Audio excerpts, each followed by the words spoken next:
There's one really surprising thing about them, which is they're not on Facebook. And so I have taken the liberty of helping them today, and it's my way of introductions.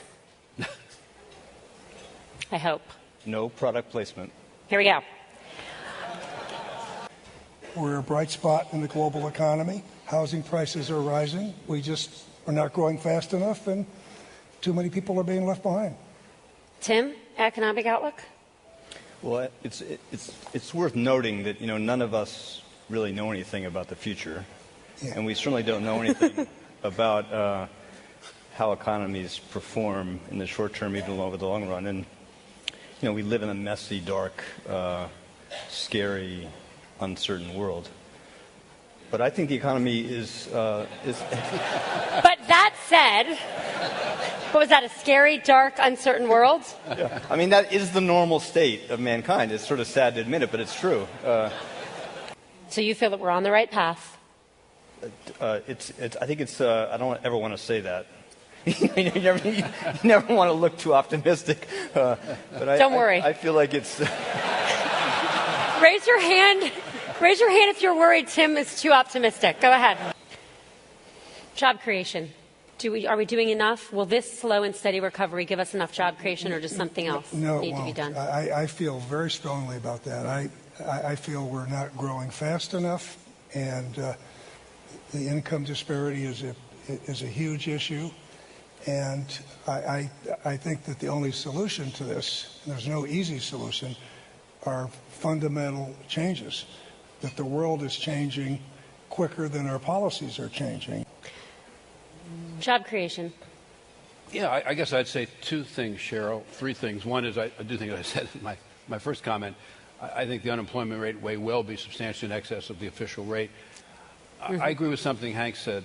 If we had effective policy today, I think it could make a very substantial difference in the short run, and I think it's absolutely critical for the long run. We have and I think this is in my opinion, the fundamental challenge for the future of our country, and that is reestablishing effective government today. It's a totally dysfunctional Congress, a total unwillingness to compromise across political and policy divides, and yet that's the only way our democracy can work. I'd add one more thing, if I may, Sheryl. Not necessarily looking at the moment, but looking out over time.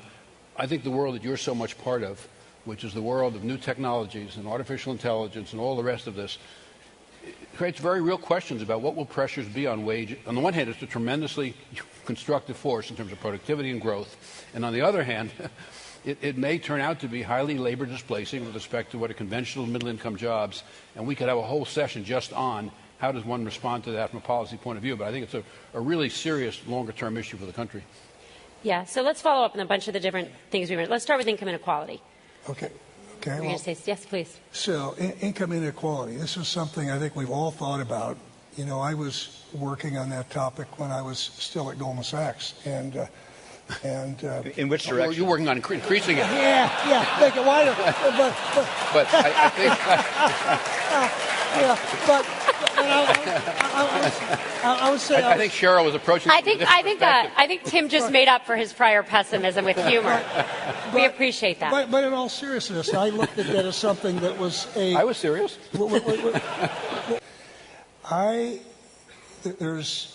Of course, there's big debate in terms of what the driver is.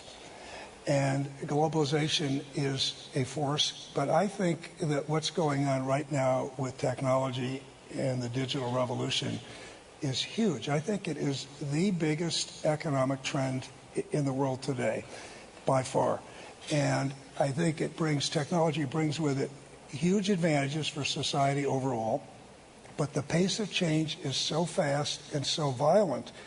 And as I look at industry after industry, whether it's engineering, architecture, law, business, you see the middle being carved out. Anything that can be routinized is being routinized.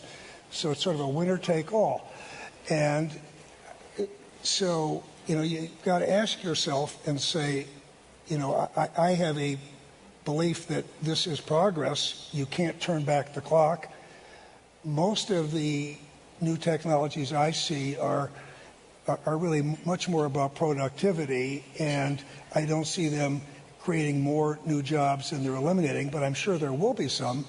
And so I think the key question is not, gee, is this happening? I think the key question is, what do you do about it?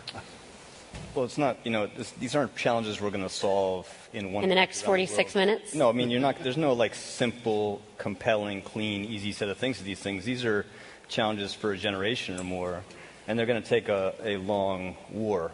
It'll be like the forever war in economic policy in this. And I really do think I've thought a fair bit about this. I don't know much about social media. I don't even belong to Facebook, as you correctly pointed out. But I do think that properly used, there might really be a major role, constructive role, as opposed to the undermining role that to some extent maybe it plays now. I believe we need to increase the minimum wage. I think we need to give workers an even playing field in terms of the right to decide on collective bargaining. I just think there's a whole lot we could do, but you can't do it without a political system that works. So, yes, please. I would just say, in terms of the political system reflects the people, and our people are very divided. Country's polarized, and I think part of it's not just social media. It's we get our facts from different places, and people self-select this. Role of America changing? It's changing, but I tell you, anybody that's writing us off, and neither of my friends up here, even the darkness over here didn't write us off, are doing that, because, as Tim said, we are by far the strongest economy, biggest economy in the world, and I don't see anyone out there that is going to overtake us as the predominant force in the world. China's likely to surpass the United States as the world's largest economy. China is our biggest foreign creditor, owning over $1 trillion of Washington debt. How do you think the American people should be approaching the China-U.S. relationship? How do you think that relationship is changing, and what advice do you have for the right kind of engagement in China? Read my book. No, seriously. Or at least buy it. I think. Or at least buy it. Yeah. That was Tim's joke. I don't want to take credit. That was good. But the challenge, which we just have to just